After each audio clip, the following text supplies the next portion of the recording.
Ladies and gentlemen, hello.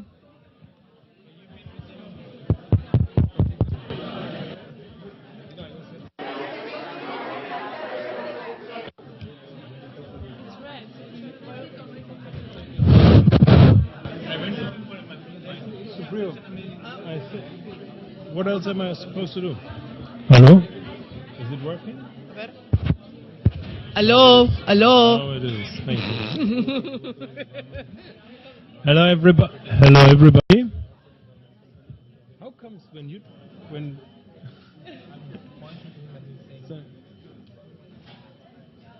Hello, everybody. Welcome back to our session number 6 on a classy subject. The classy subject about reducing costs of remittances.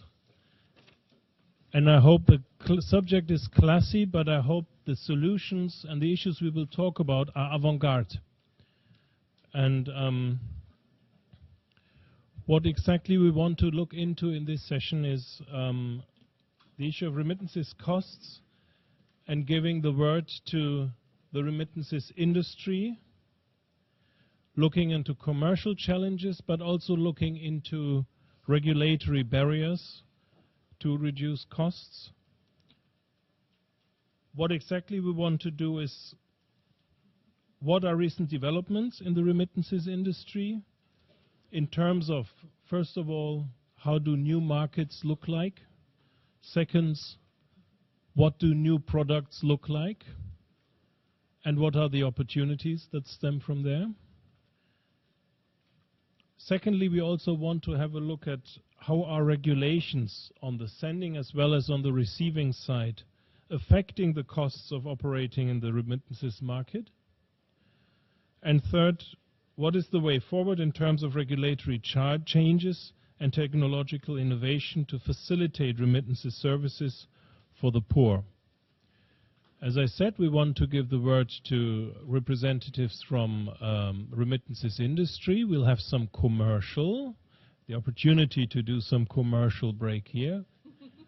But I can tell you it's worth it, and it's worth listening to the colleagues on the panel. Who do we have on the panel? We have a mixture of different service providers in the field of money transfer. And the mix is particularly interesting because we have one representative from an organization which has already a longer history, and other representatives with not such a long history, but a lot of energy about coming over with new, innovative approaches. So be prepared for Mr. Sudhir Kumar Shetty, from the president of UAE Exchange. Mr. Rajesh Agrawal, CEO and founder of SendPay from London, and Mrs. Lucille Paysan, she's CMO at Afrimarket based in France. We start with Sudhir Kumar Shetty. Please have your word.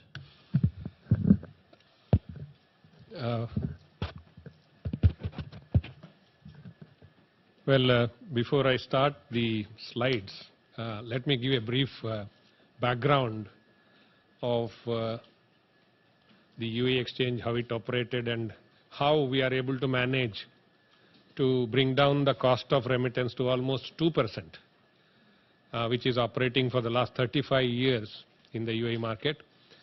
The company has its operation in 32 countries now.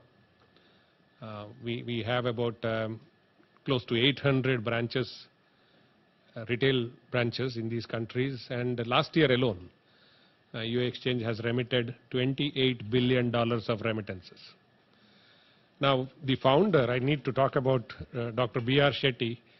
The first business for the group was medical services to the migrant workers, because it was not easy in this country to have the medical services for the low-paid workers. It was very expensive, they could not afford. So that's the time the hospital business started in 1975, providing medical services to the migrant workers. Later on, there was an opportunity because these people who were migrating to the Gulf countries because of the oil boom, were not having proper channels to remit money back home. The banks were not really interested in handling these transactions, and they were not available for these workers when they were free to do a transaction. So there, Dr. Shetty saw the opportunity to start money remittance service. I'll just give you a brief rundown on how in the Africa region the cost of remittance is so high that yesterday Dilip was mentioning that this will ultimately save almost up to $20 billion of money going to the hands of the migrant workers and their families. The remittance and its fee, we have, of course, the figures indicate that 230 million migrants sending about $435 billion of remittances to 2014 figures. 7.8% is the current global average, but I think we have certain countries where it is going as high as 14 to 15%. The G20 countries and the World Bank target 5x5 initiative, UAE's remittance fee is the lowest in the world now. It is around 2%. Now, if you see the remittance flows to the two major markets in Africa, Kenya and Nigeria, and how these remittances are being used, we see the larger portion in Nigeria is for the land purchase, education and business, whereas in Kenya it is for food and house construction, health and house rebuilding and rent payments. The remittance to super tax, 2.3 billion lost to Africa because of the high remittance cost, which is around 14%. Example, for a $200 remittance, it is costing about $25. And the average percentage of cost of transferring $200 by the type of remittance. Now, banks are charging the highest, and in some countries, the money transfer operators are also charging as high as 14%.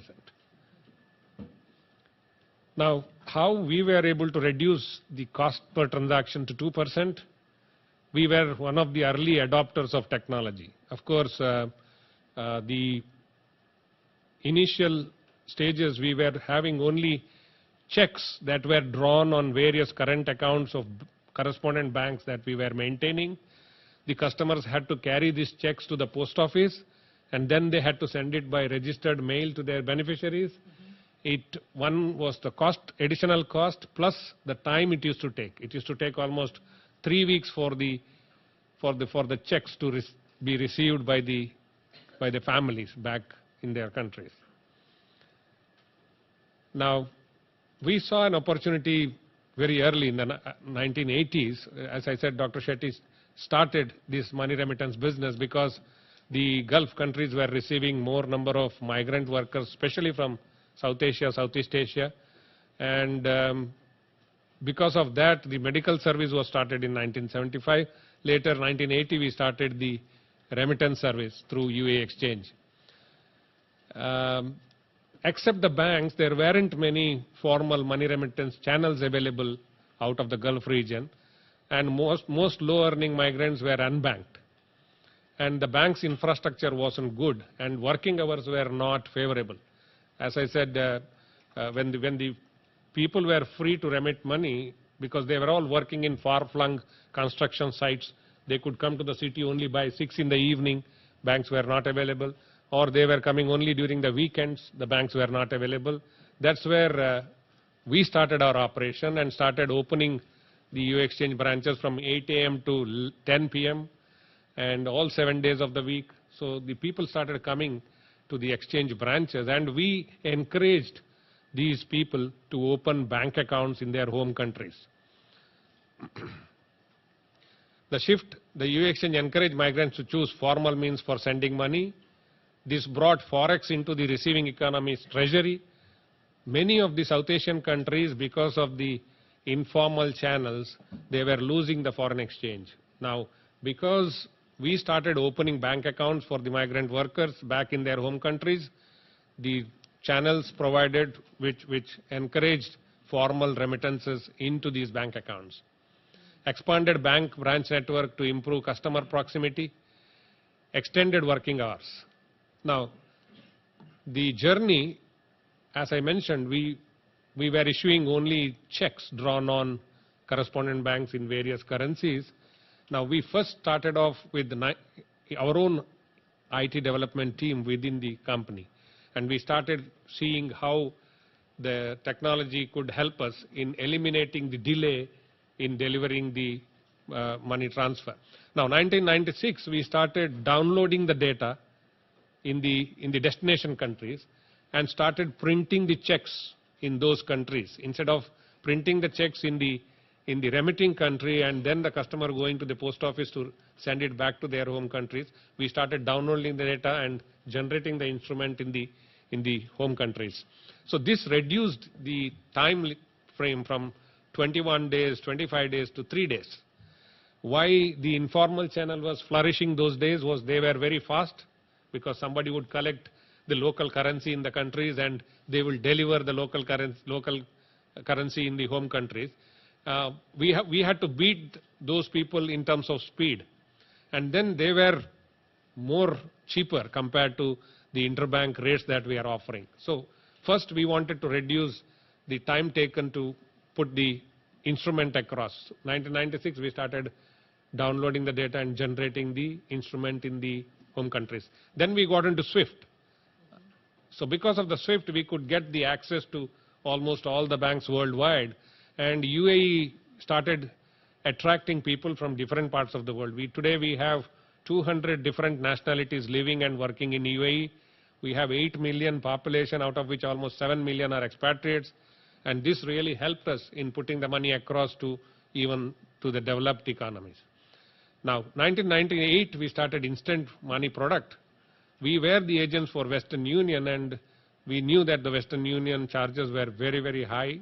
So we developed our own instant cash product called Express Money and brought down the transaction fee from $20 minimum to $4 for any transaction. Now, 2009, Max was mentioning, we got the MasterCard tie-up, and we are the only principal members for MasterCard among the money transfer companies. Now, what did we do? With MasterCard, we launched a card where the worker's salary could be loaded onto the card, and he could go to any ATM and draw cash, or we put up our own cash dispensing machines from where the salaries can be drawn. Now, how this card got introduced in the UAE was, the workers were being paid in cash, and most of the companies, they did not pay the salary for months together. 3-4 months the workers did not get the salary, then finally 1 month they will give, after the 4 months they'll give 1 month salary. And the salary or the wages given to the workers were not in conformity with the contracts the companies had signed. So the ministry was receiving a lot of complaints that the salaries or the wages were not being paid on time, and it was not in conformity with the contracts. So the Ministry of Labor got interested, and then they said we would ask the exchange companies or the banks to disburse the salaries on behalf of the companies. And this program is really something which all the other countries are looking at, because this enabled the workers to receive the salary or the wages on time and in conformity with the contracts. So the data or the information about the salary disbursal goes to the central bank of the country and the ministry real time. Now, along with this, we also launched a multi-currency travel card with the MasterCard platform, where the foreign currency or the people who travel, earlier they used to carry cash. Now they can carry this card, and when we load this card, exactly it is like a remittance.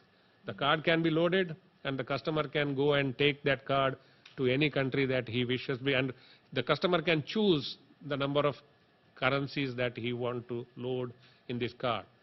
Now, apart from this, we also got into the standalone ATMs, where the customer need not come to the branch location. They can go to the ATM. They are all registered customers, and they can do a transaction on their own.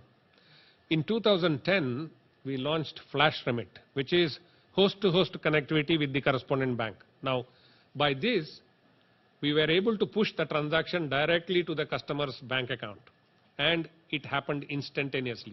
Within a minute, the customer could get the confirmation back in his mobile phone as a SMS alert saying that thank you for using the service, your account has been credited. And this happens 7 days a week, 24 hours a day. Now, because of this, we are able to really offer the products at a very cheap price. Now, Max mentioned that in the UAE market, we offer all the remittances, regardless of the amount, for as low as $4. Now, we also started moving to the mobile apps and online remittance. We also have a portal called moneytoanywhere.com, where the registered customers can log on and do a transaction. Now, the flash remit is instant bank transfer. It is faster than the instant cash because it works 24 hours a day and 7 days a week, and even on a public holiday, the customer's account can be credited.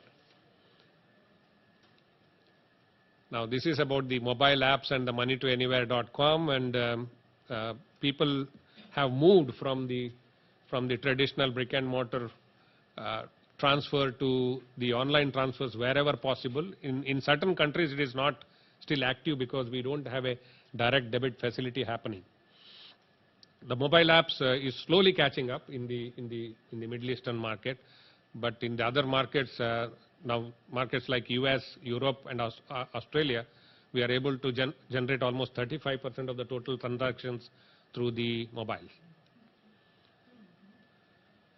Now, this is the Smart Pay I was talking about, the technology-driven MasterCard-powered facility within online salary loading facility and electronic payroll cards. Now, this is cash mode to card mode.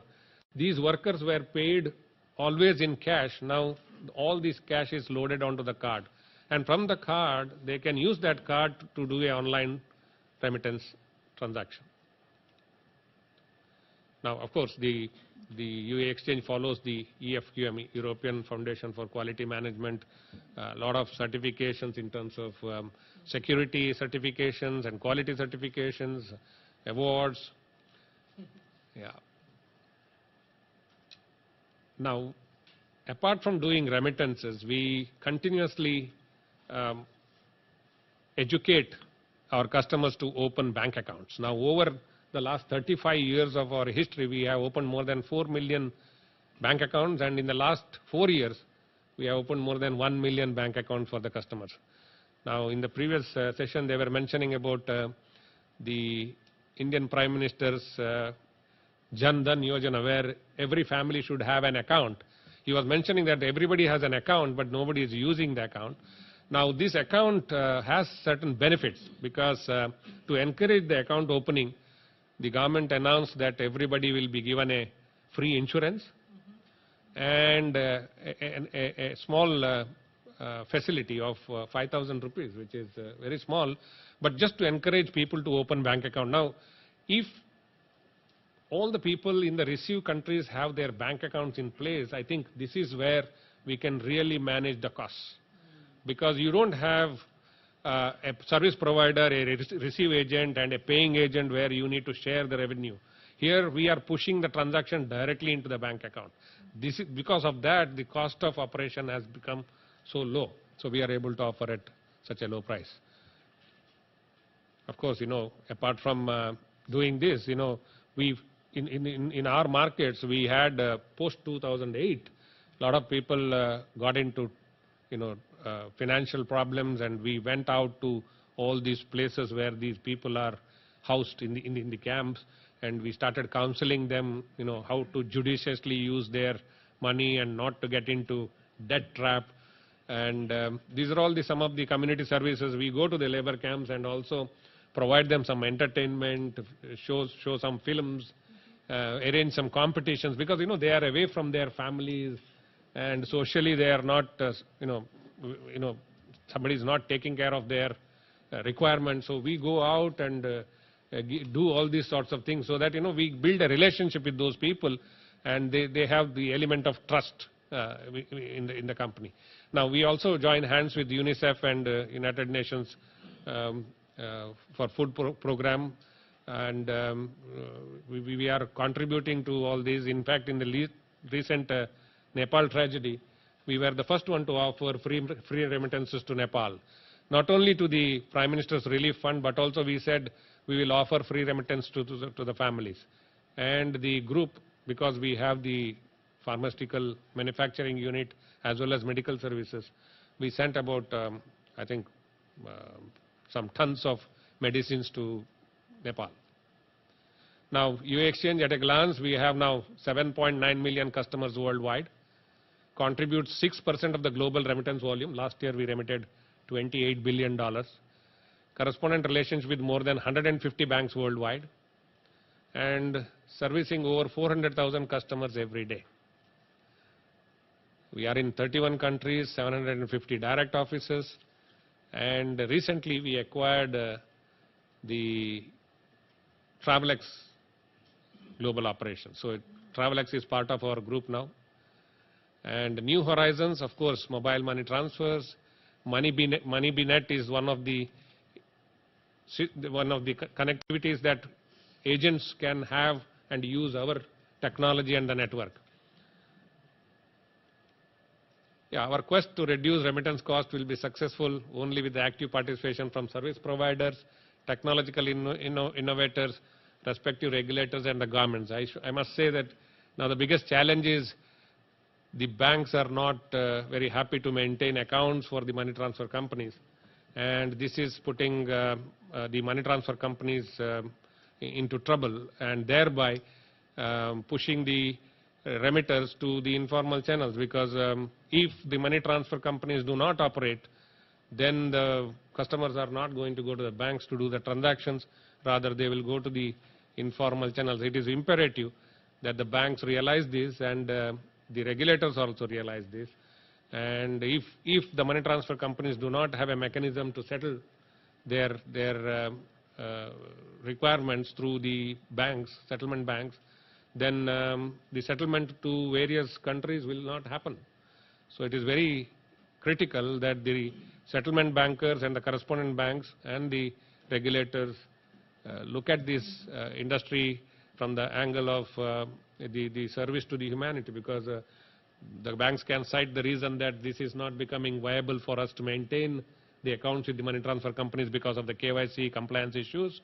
But companies like ours, we take care of the KYC to the maximum extent, and the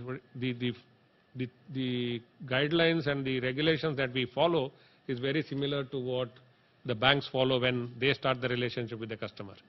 I think I will close here and maybe take up questions later on. Thank you.